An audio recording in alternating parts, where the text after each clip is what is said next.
If you thought QAnon was dead, think again. One of its more outlandish claims is now getting amplified by none other than Donald Trump himself. The president shared a claim on Truth Social Saturday night saying that former President Joe Biden was actually executed in 2020. So the Joe Biden who was our president for 4 years was really a robotic clone. And my goodness, cloning technology really has come a long way. Who knew?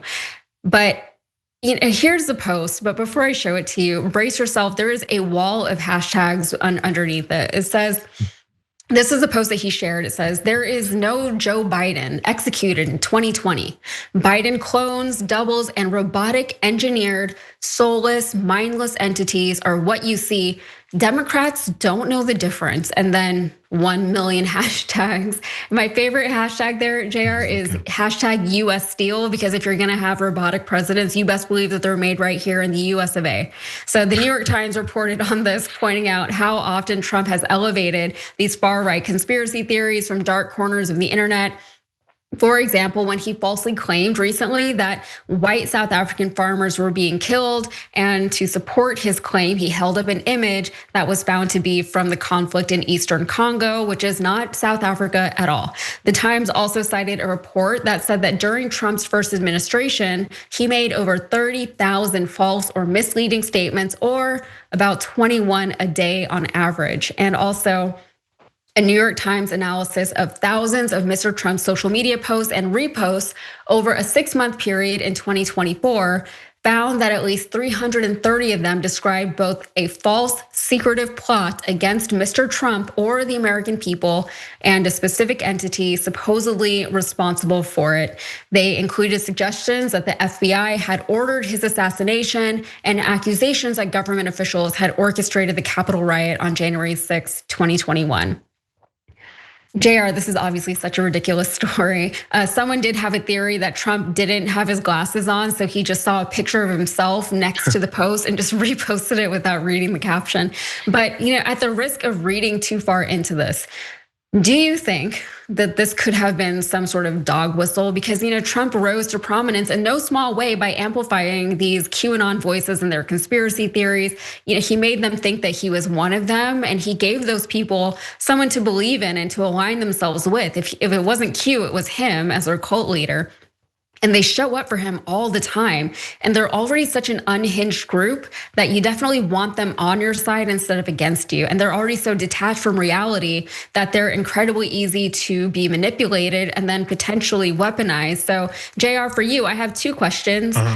Do you think that this is an effort by Trump to reignite the most fervent members of his base? That's 1. And 2, I know you're not a roboticist or a doctor, but as far as you know, can robots get prostate cancer? I mean, it doesn't matter. Everything just changes from one moment to the next. So it doesn't have to make any sense. But look, I was sifting through these hashtags, man, because there's a reason behind hashtags, or maybe they, I don't know, bought some listserv of hashtags. I don't know. But there's things like blacks, Hispanic, Latinos, Latino, Hispanics, health, family, women.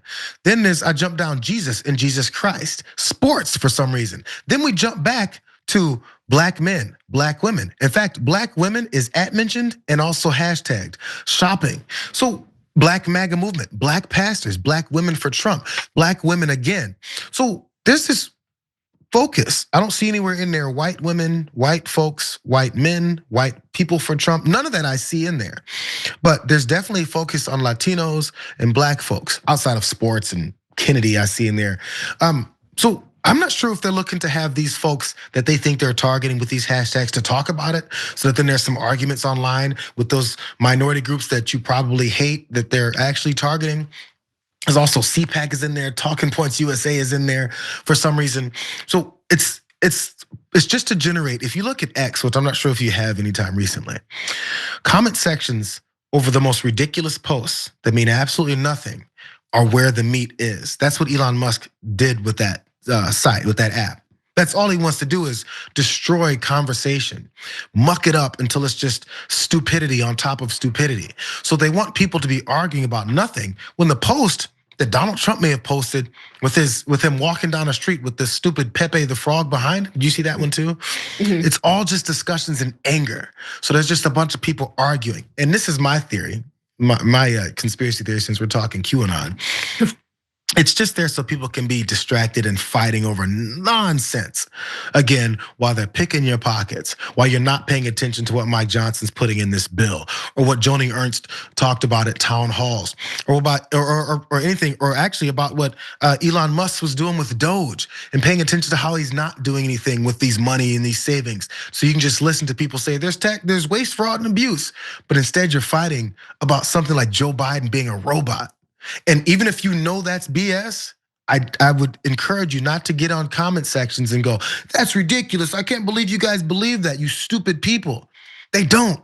They got you there to get your attention away from normal things that actually affect your lives. And that's, so X has become this food desert of information. And there's nothing there except for stupidity for people to fight over. Yeah, and what's sad is that it really just takes advantage of the fact that people now just feel so incredibly helpless and inconsequential these days. Like the people who really latch onto these things, not the people who are just like trolling on social media, but the people who are at home reading and scrolling on Facebook. Your grandparents, your parents, even, right? They're taking all this stuff in, they're seeing it, they don't know it's real anymore. Half of the stuff that they're looking at is AI, for that matter. And they just need to feel like someone is on their side, that someone is looking out for them, that there's some kind of vigilante who's gonna be here to make sense of everything and do something about it, because no one else will do it. So I do feel for the people who fall into these traps, because I get how they got there. But at the same time, like I have had real people in life tell me, like just completely just straight, that yeah, I do think that the Democrats are probably just shooting these hurricanes at Florida, and nobody knows how to respond, because it's like, I don't know what your sense or your grasp of reality even is. I don't know what kind of world you live in, and it makes me uncomfortable, because how do you interact with people like that? And you waste your time and your brain energy and your stress by debating them about things like that. Yeah, because it's not gonna get anywhere, so.